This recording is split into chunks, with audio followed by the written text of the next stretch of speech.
JC 1065 रिसरला major honorary captain खुशहाल सिंह ने जून 1965 को फौज में भर्ती हुआ। वहाँ से मुझे आर्मर्ड कोर्स में भेजा गया। मैं अहमदनगर सेंट्रल BT रेजिमेंट में पहुँचा। वहाँ ट्रेनिंग करने के बाद मुझे वहाँ पर ड्राइवर ऑपरेटर का ट्रेड दिया गया और ट्रेनिंग ऑटो और सिग्नल की ट्रेनिंग की। ट्रेनिंग पूरी करने के बाद मैं रेजिमेंट में पहुँचा। रेजिमेंट उस टाइम पटियाला के पास संगरूर गांव में थी। जाते ही मुझे सेकंड ट्रूप यानी 2 ट्रूप में लगाया गया। उस टाइम रेजिमेंट की कमांड कर्नल शिवराज सिंह साहब कर रहे थे और रिसर्वर मेजर राम सिंह साहब थे और स्क्वाड्रन कमांडर मेजर मान सिंह ड्यूटी करते थे। सीनियर JCOs रिसर्दार वोम सिंह साहब थे। ट्रूप लीडर नायब रिसर्दार पृथ्वी सिंह और ट्रूप दफ्तर स्वर्गीय कैप्टन हमीर सिंह जी ड्यूटी कर रहे थे। उनके नीचे मैंने अपना काम किया और रेजिमेंट वहाँ से संगरूर से मूव करके पठानकोट डलोजी रोड के ऊपर पहुँची। 2 साल का पीरियड होने के बाद रेजिमेंट को आगे मूव करने का आदेश मिला और सांबा सेक्टर एरिया मिला।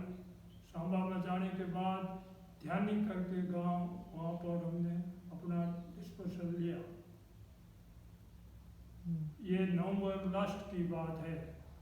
ठीक 4 दिसंबर को पाकिस्तान के एयर ने श्रीनगर हवाई अड्डे पे अटैक किया 7 बजे। उस टाइम प्रधानमंत्री इंदिरा गांधी हुआ करती थी। उन्होंने वार घोषित कर दिया। रेजिमेंट वहाँ से मूव करके रामनगर हीरानगर एरिया के अंदर पहुँचे। धीरे धीरे एडवांस जारी रहा और हिंदुस्तान का आखिरी गांव मावा और रैया होते हुए हमने पाकिस्तान के बॉर्डर को क्रॉस किया। ये 8 दिसंबर की बात है। जाते ही आगे पाकिस्तान का पहला गांव मुखाल को क्लियर किया और वहाँ जाकर के हमने अपना डिस्पर्सल किया, पोजीशन लगाया। आगे 2 दिन वहीं रुके। इन्फेंट्री को सपोर्ट के लिए सेकंड ट्रूप को टास्क मिला कि आप नाले के ऊपर जाकर के उनको सपोर्ट करें। 18 राजा थी। वहाँ पर हम जाकर के 1 दिन और 1 रात उनके वहाँ लगे रहे। दूसरे दिन दोबारा रेजिमेंट को वहाँ से आदेश मिला कि आप एडवांस करें और आगे जाएं। तो हम रेजिमेंट को आकर के दोबारा ज्वाइन किया। उस टाइम रेजिमेंट मुखवाड़ से मूव करके पाकिस्तान के गांव नवबाली, डेरा, छपरा, बसरी, चंदा होते हुए शाहजहानपुर पहुँचे। 18 राइफल ने दुश्मन की खबर दी। पुनः हाउस को टास्क दिया कि रामरी में दुश्मन का लेआउट है, आप उसको जाके क्लियर करें। कमांड CO साहब ने, अनुज साहब ने हमें ऑर्डर दिया रेजिमेंट को कि आप गांव को क्लियर करें। रेजिमेंट मूव करके 13 तारीख को शाम को 7 बजे रामरा गांव को चारों तरफ से घेर लिया। दुश्मन के एंटी टैंक वेपन थे, वो वहाँ से पुल बैक करके पीछे चले गए और इन्फेंट्री ने आकर अपने राजगढ़ में कब्जा किया। क्लियर रिपोर्ट मिलने के बाद रेजिमेंट वहाँ से तकरीबन रात को 10 बजे पुल बैक किया। शाहजहानपुर में आने के बाद बगीचा वहाँ पर हमने हार्बर लगाया। उस पीरियड के दौरान एडजुटेंट टैंक के ड्राइवर अचल सिंह के ऊपर एयर अटैक्स हैं। उनके कपड़े के ऊपर बम गिरा और फर्स्ट कैजुअल्टी हमारे अचल सिंह की हुई। 2 दिन हम वहाँ पर रिपेयर रिप्लेसमेंट एड कार्रवाई करते रहे, साथ ही कमांडर की ब्रीफिंग की कार्रवाई होती रही। 15 तारीख को आदेश मिला पूना हाउस बसंत नदी को क्रॉस करके फर्स्ट लाइट से पहले डिफेंस ले गए।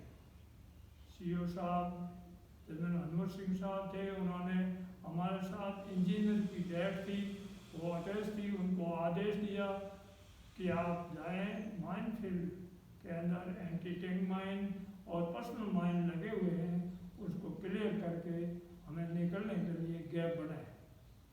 लेकिन इंजीनियर डेट इस काम में कामयाब नहीं हुई, तो शाम के टाइम जनरल हनुमत सिंह साहब ने टैंक पे आकर के ठीक 7 बजे पूरी रेजिमेंट को आदेश दिया, all station 7-1 be prepare to advance.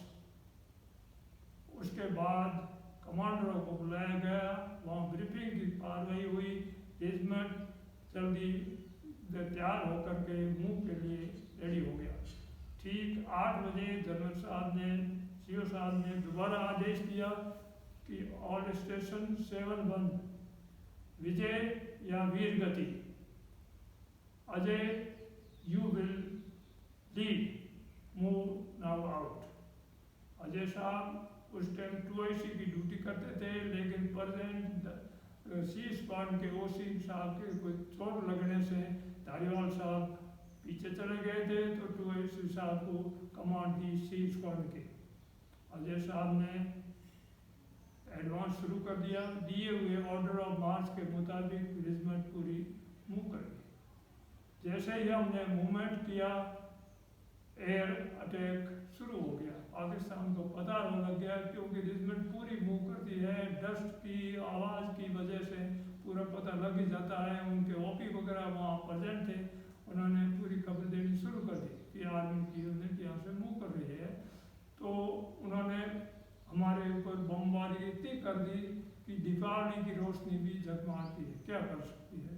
लेकिन हम निडर होकर के रेजिमेंट पूरी की पूरी जनरल साहब के आदेश के मुताबिक चलते रहे। उन्होंने बोला कोई बात नहीं, माइन फील्ड के लिए कोई ज़रूरत नहीं है, आप अपने वहाँ से निकलिए, कैजुअल्टी होगी तो होने दीजिए, लेकिन आपने अपना टास्क पूरा कीजिए। चलती रही। उसी दौरान मेरे आगे ब्रावो अल्फा टैंक जो चल रहा था, उसकी टेल लाइट काम नहीं कर रही थी, तो मैंने अपना कपड़े का राइट साइड को ऊपर उठाया और कैच लेकर दिया, जिससे क्या है कि उसके बीच में से मैं उसको डायरेक्शन मेंटेन कर सकता था। देखता रहा और चलता रहा, क्योंकि डस्ट बहुत ज़्यादा था, अंधेरी रात थी और उसकी वजह से देख के चलता रहा। जैसे ही बसंत नदी क्रॉस किया, एक छोटी सी टेकरी आई, उसके ऊपर से अगला टैंक अल्फा टैंक निकला और मेरा टैंक पीछे से जा करके नीचे आने लगा।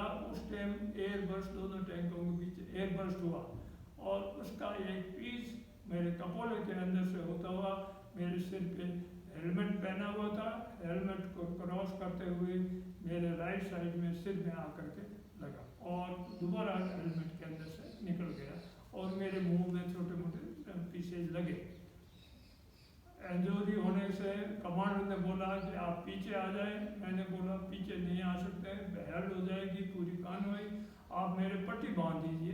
तो नीचे से ऑपरेटर सुमेर सिंह थे, उन्होंने मेरी पट्टी, रुमाल वगैरह, सर्दी का टाइम था, कोट पहना हुआ था, रुमाल बांध दिया। मैं चलता रहा। जो ही फर्स्ट लाइट यानी 5 बजे के लगभग रेजिमेंट जा करके रुकी, उसी टाइम मेरे पीछे से उन्होंने ओसी साहब को रिपोर्ट दे दी थी कि कबूतर घायल हो गया है। तो ओसी साहब ने आगे सीओ साहब को बता दिया, उन्होंने रिकवरी का बंदोबस्त कर दिया। मेरे पास आते ही मुझे वहाँ से पुल बैक किया गया, मेरे डबल रिप्लेसमेंट हो गया और मैं पीछे रैया और मावा में आगे ADS थी, वहाँ पर पहुँच गया।